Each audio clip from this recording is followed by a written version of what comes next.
This week, GT4s are at Brands Hatch Circuit. This is a combo I've never driven, but I want to race it. And in order to race it, I need to practice. And I thought I would try something new here, because I sometimes find myself doing hundreds of laps of practice, which isn't a bad thing, but it's not efficient, and efficiency is something I really need to work on. So to prepare for this race, I have a couple of rules I've set for myself. Rule number 1, only 20-minute sessions. Rule number 2, only 5 sessions before the race. And rule number 3, no wrecking or resetting.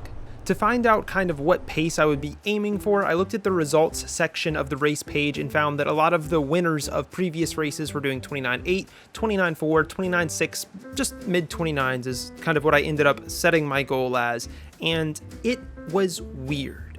I wanted to treat the car like a real car, which meant starting under the limit and then building up to it. I'll show you my fastest lap. It's not fast, it's more just to show you braking markers. The 100 is kind of what I found to work generally for me at this point. This is my 13th lap of this combo, and you will be able to tell I was struggling a lot. Braking kind of at that dirt or just after the dirt, and then turning in really early as we come up to what will kind of flatten out here and turn into a hairpin as turn number 2. I completely go deep here, and I get a bit of oversteer getting into TC on exit. Not great. For the third corner, braking basically at that 50 or as you pass the 50, brake or shift down to third, get on throttle just about as early as you can. You can use a lot of that runoff. You can actually use a lot more than I was using here. For turn number 4, the 50, once again, it's going to be right after the 50 this time, kind of at the 50, but right after if you're daring, and you can make it work really well there. Again, getting a bit of oversteer as we head onto the long straight and then to a really long right-hander. I was braking just after the 100. You can kind of be like midway between the 100 and the 50, but for me, generally, I was playing it a little bit safe and braking just after that 100. Fourth gear, getting on throttle early, the car should help you rotate. It wasn't really doing that in this case. Corner number 6, I'm braking where that orange and green like a fence is on the left side before the 50. I can cut a lot more of that apex curve. There was a lot of things I didn't know as you're watching this lap. This is not a lap guide. This is just to show the braking markers. We are heading towards turn number 7, another blind one, and I'm using the green on that fence on the right side this time, braking, and you can cut way more of the apex than what I'm doing here. It's not a great lap. Again, at the 50 for turn number 8, and you actually want to brake a little bit before the 50 and turn in pretty aggressively and pretty early. I kind of missed it here. There's a ton of camber. You can get all over that apex curb. Final corner of the track, very weird one. You're kind of falling downhill on the exit, aiming to brake about halfway between the 100 and the 50, but you can be closer to the 50 when you're really on it. I'm pretty sure I brake probably closer to halfway in this instance. Into fourth gear, try and get on throttle earlier. I actually go down to third momentarily there because I totally botched it up, and that was my best lap of this session, a 130.16, so about 6/10 off of where I wanted to be, but it was within 13 laps. I took a break after that, and then I came back and did session 2, which went pretty well. I found a bit of time, did a 29.7, but I was inconsistent. Session 3, I was more consistently around there, but I did have a lap where I had to reset. I know I said I wasn't going to reset, but I think what happened here is my girlfriend just called me for help with something, and I literally just got out of my sim and it drove into a wall. So you're gonna have to forgive me for that one. That was my only wreck though. Session 4, I found more time, did a 29.6, but it wouldn't be until session 5 where I really hooked it up. And you will notice a huge difference in my driving. Keep in mind, this is only about 40 laps after the lap that I showed you just a minute ago from this first session, and we had just crossed the line for a 29.3. We're gonna cross for a 29.5 here because we were kind of impeded by this guy who once again impedes our first corner, and we actually end up losing a bit of time here, so I won't get to show you a really good turn 1, but the rest of this lap was pretty much hooked up apart from this corner right here. I go a bit deep, and you'll see in the top right, I've put the time difference to that 29.3 that I ran a couple of laps ago. So that's what that's based off of. And with that in mind, let's just enjoy this lap because this was a pretty solid one.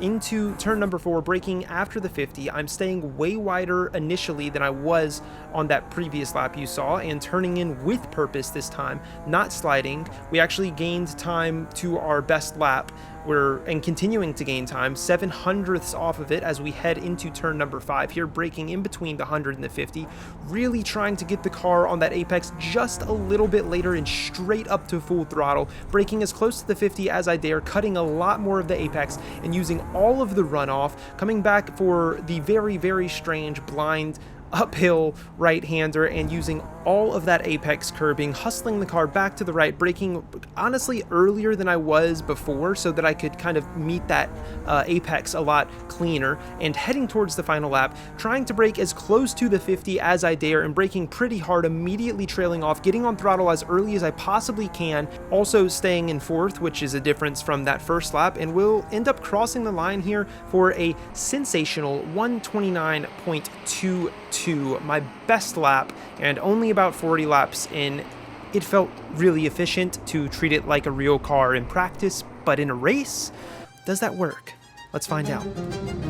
Hopefully you're pretty comfortable with the track at this point. Let's get started with qualifying, and this was the race. The first race that I had done this week on Brands Hatch. First lap of qualifying was a 30.12, not super good. This is my second lap, and I'm about 7/100ths up, as you saw in all the practices we did. I know I can do low 29s, but I am literally just completely whiffing turn 2 right now, which is not going to help. That time that we had gained through turn 1 falls away, and it's kind of this push-pull that I have with qualifying in GT4s. The fact that you have these cold tires, like it takes 4 laps, 5 laps to really get GT4s up to temp, so you never get to really put in your best lap, which is kind of cool, I guess, because like nobody's getting to put in their best lap. I am still progressing though. I'm 2/10ths up currently on my last lap, which was the 30.1, and I feel like I should be doing 29.5s around there, 29.6s in quali, but a snap through T6 right here on the exit is not going to help, and what was turning into 3/4 better than my last lap falls now below 2/10ths, and I'm pretty much just trying to keep it there. As long as it's better than my last lap, it's a success. I have struggled on cold tires every single time I am on them. I'm just not comfortable pushing the car. Like, the mental side of it still gets to me, where I'm like, if I drive full-heartedly as I typically would, I'm going to end up losing the car. So I'm still being pretty cautious, even though this is technically my 3rd lap out and I shouldn't be. So it's only a 1/10.5 of a improvement, which is still, it's in the 29s at the very least, 29.95.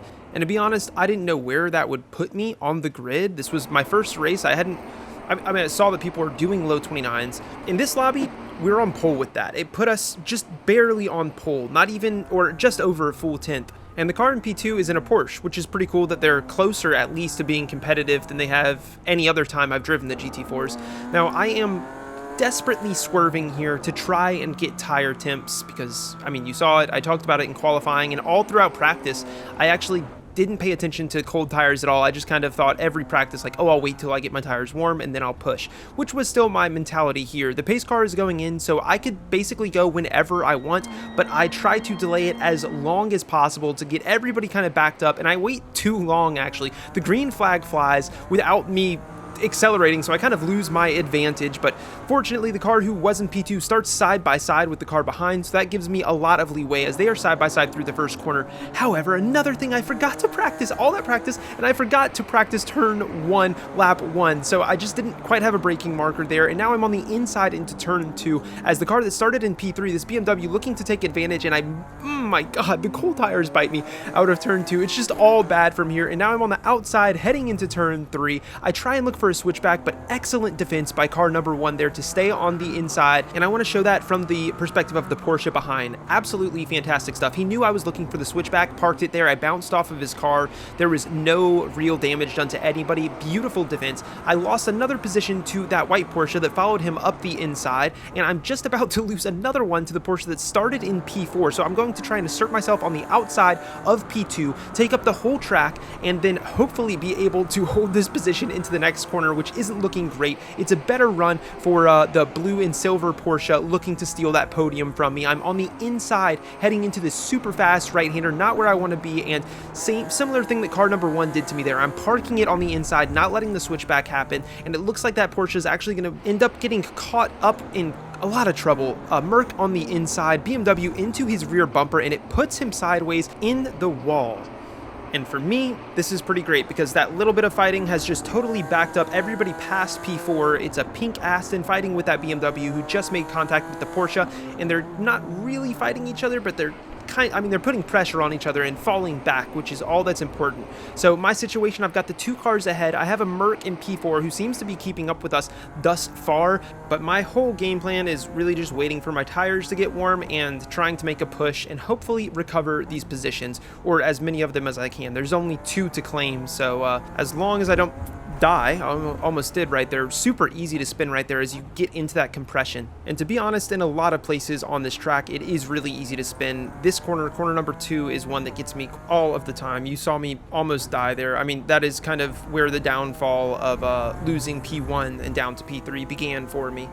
Or I guess it started in turn 1, but it really happened in turn 2 on that last lap. But enough reflecting, some things are about to happen here. The Porsche up ahead does not get a fantastic run onto the straight, plus BMW power is just OP, and he's pulling to the inside now, which gives me the opportunity to look for a switchback, hold him tight. That should send him wide on the exit if he gets on throttle as he normally would, and sure enough he does, all of the way into the dirt, and I kind of stay in the middle of the track to give him space, but he doesn't end up rejoining, so I just kind of, I mean, I don't really lose a ton of time from that, but I could have opened the track up more if I really wanted to gain, every single bit of time that I could. But as you've seen through, I've talked about this video, I want to treat this as realistically as possible, so no need in introducing unnecessary risk. 4-wheel sliding through the penultimate corner, not great. I'm going to lose some time to the car ahead, and the Porsche behind is going to make up some time.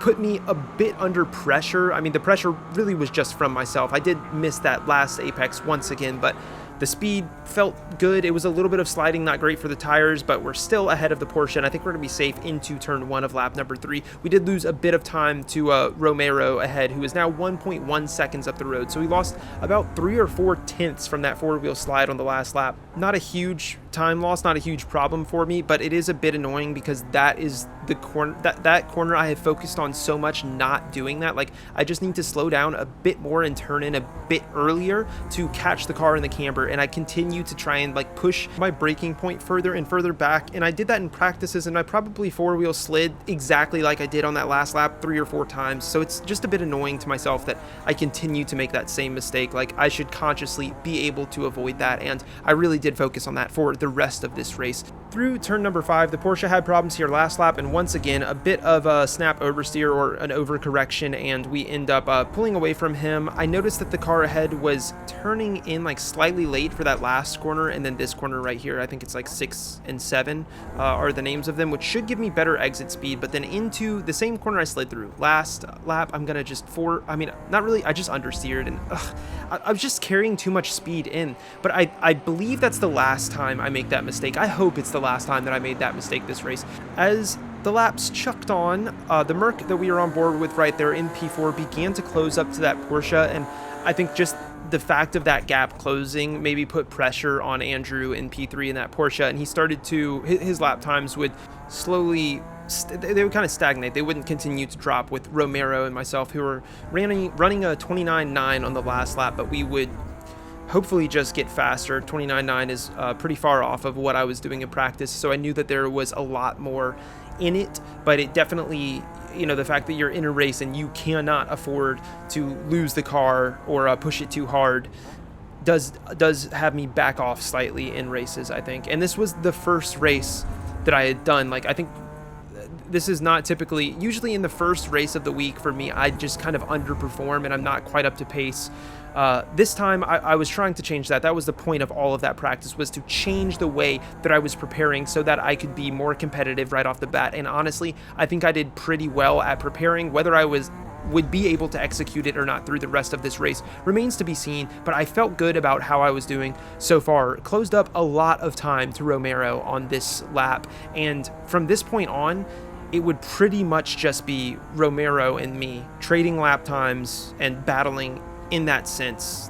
One of my favorite ways to see a battle. It's like I don't know how many of you watch F1. I'm not going to go on this for too long, but Lando Norris versus Oscar Piastri at Spa, just the lap times going up and down. They weren't even showing them most of the time. I was just watching the delta on the side, and I would freak out when one person was a tenth or 2 tenths. If 2 tenths faster, I'm losing my shit. But yeah, I don't mean to compare me and Romero to Oscar Piastri and Lando Norris, but in the moment, that's what it feels like, and that's the beauty of sim racing. The fact that I am sitting in my garage at home, getting that hyped about being a tenth faster than somebody or 2/10 a lap faster than somebody is the coolest experience. We do have slipstream, and down the super long straight, we didn't actually gain much from the slipstream, but I did get a better exit initially and gained a 10th just through the last corner. I'm honestly not too sure how much slipstream affects on this track. Like I mean, as you've seen, this is my first time hopping into a race, so I didn't really know what I was getting into. But sure enough, the two corners that I mentioned earlier, I felt like he was turning in too late for. He was losing quite a bit of time through there. We closed the gap. Well, actually, I guess we kind of netted a 10th there. It felt like I was gaining so much more than I actually was in the moment. Through the final corner, we get a really good run. I don't know if he was just over braking that. Maybe he got on throttle too late. But I mean, last lap, we were like 8/10 behind him. Now we're 4. So we ran a 29.62 on that last lap. Super solid lap. Really happy with that one. And the chase continues. I felt pretty confident that I would be able to catch him at this point. Oh, and a big wide moment through T2 for him. But as confident as I was in my ability to catch, I wasn't really antsy to put a move down. Like, imagine this is real life. This is a real car I'm in. It sounds so stupid. Like, you're watching this on your phone, probably in bed, or I don't know where you're watching it, but for somebody to be playing a video game saying that probably sounds absurd, but that is how I was treating this race. There were definitely moments where I thought, oh, I could just send it here or send it there, but we're only, 6 laps into a 14 lap race. There is a lot of time, and if I do go past right now, I mean, the likelihood is that I stay ahead with my pace. I'm not trying to be arrogant, but I do feel like I had pace over Romero at this point. However, something that I know could happen, and this is just me knowing myself, is if I look to make a move, I get past, and then I get into my own head in the lead.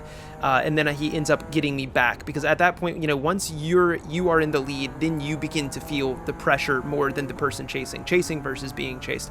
Big mistake for me there through the last corner, a bit of an overcorrection, and I say big mistake, but it realistically probably only lost me a 10th max, so it wasn't that big, I guess, but we're definitely too far back to look for a move, losing another 10th through turn 1, and gonna try and fight for some of it back here through turn 2, as I take a way different line than him. Like, my line through there, I thought that it was like the best line. That's how I had been practicing, but now that I'm in a race, I feel like I was losing time to him just about every single lap there, and I should probably rethink my line through there. And I guess that's kind of just something that happens when you don't have somebody to learn off of. You end up doing some things wrong and just never exploring a better option. Hopefully that's something I can improve on and end up finding better lines and better ways to optimize my lap by myself. But of course, having somebody else help you in as a teammate, or even in this case as somebody ahead of you in a race, is almost always going to be beneficial. So I don't know that I'll ever be able to replace that. Romero's pace seemed to have kind of, I don't want to say leveled off, but his last lap was a 29.9, and I had stayed behind him for a few laps here. He'd also made a few mistakes. Wide there, he was wide in T2 on this lap, and I wasn't really trying to take advantage of them, to be honest. I should have, like, watching it back, there was definitely opportunity for me there to get a much better run through the penultimate corner, and then through this corner I probably could have made some sort of move, but playing it slow, telling myself to be patient. There's still a long way to go. It's lap number 8, and what is that? 6 more laps left. He took a pretty bad line there through the first corner, closed up that gap, 2/10 behind him. He's not having to defend yet, but he is definitely seeing a car right up on his bumper, and I'm going to try and keep that pressure there. One of, I think, the easiest ways to get a move done is by not actually making the move, but just driving as fast as possible, pushing, keeping right on their tail, and forcing them into an error. I had already seen him make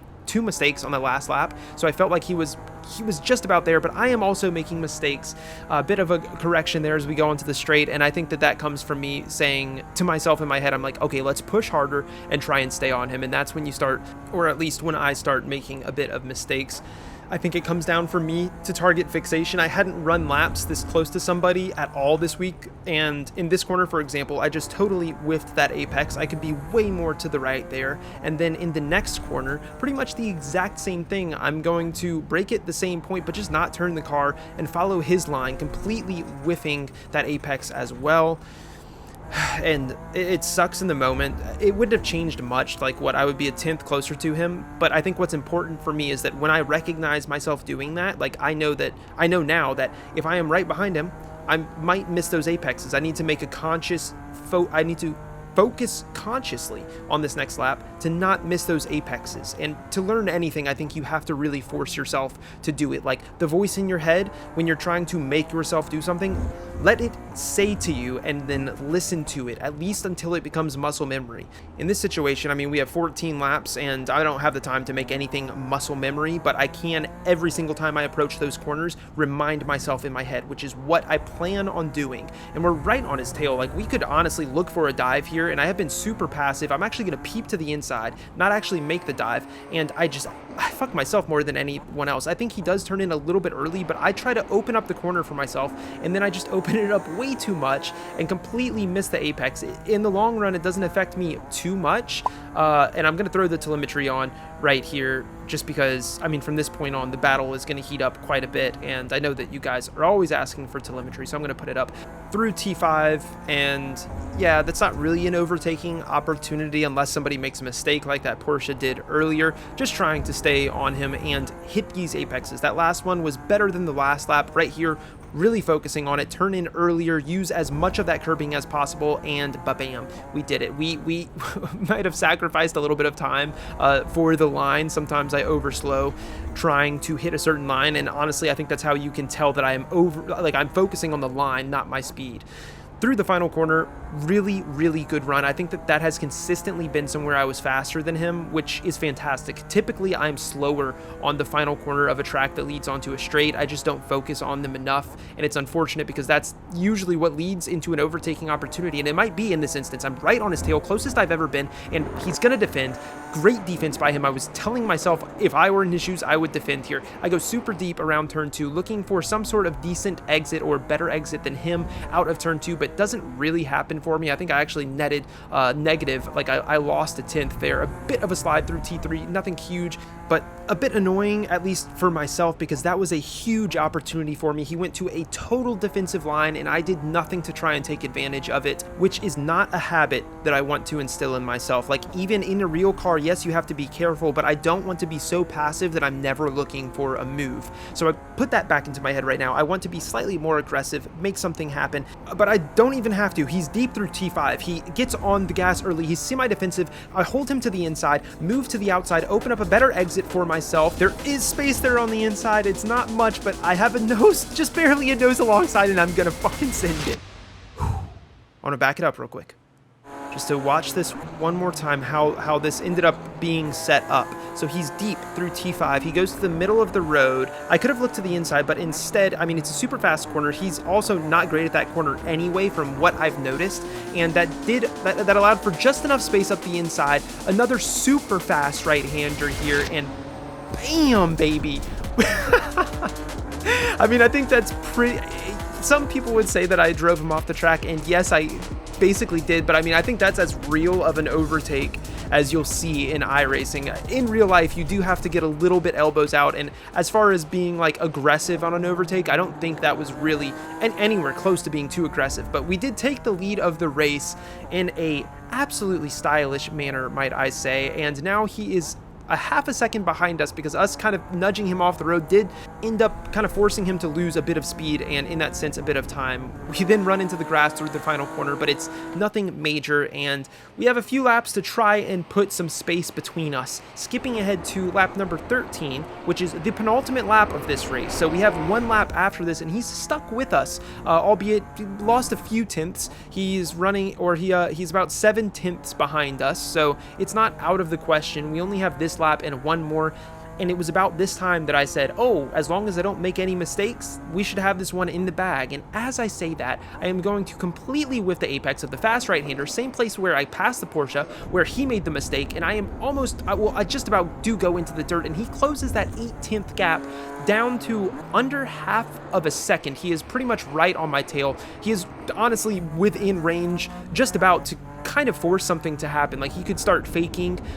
Probably if he did do that right now, it would get into my head, because you can kind of tell that my mental was weak at this point. Making that mistake on the penultimate lap, which really I think only happened because I said to myself, I better not make a mistake.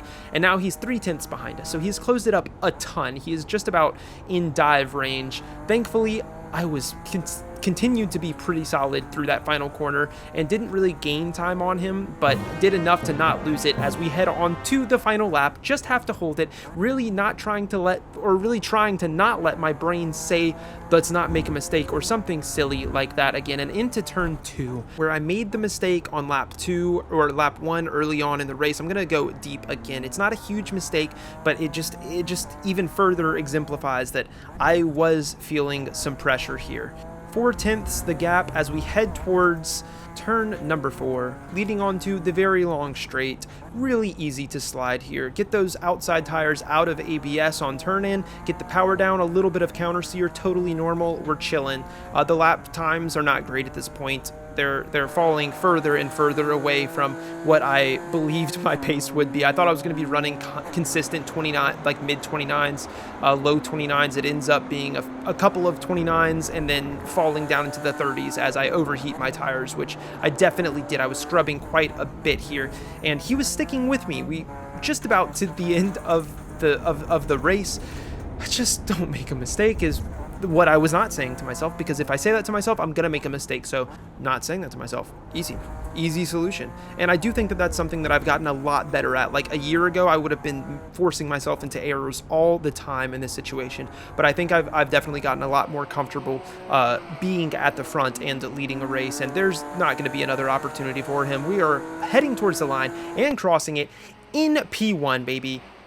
Little bit of a flash from him. Lovely stuff. Honestly, such a freaking fun race. It felt like a real race. I don't know if that's because I was forcing myself to treat it like that or not, but it felt real. He sent this little message right here, and I thanked him for the race, and he seemed not to be upset about that move that I made. Really couldn't have gone better. We got the win. Our pace was really good. The practice seemed to work just fine. On top of that, we went green in both areas, iRating and safety rating, finally recovering from the worst week of my life. And I have to say that treating the car like a real car might be the best way to prep and race on iRacing. Who would have thought? If you guys enjoyed this video and want to see more, click on the video on your screen, the links in the description, and subscribe.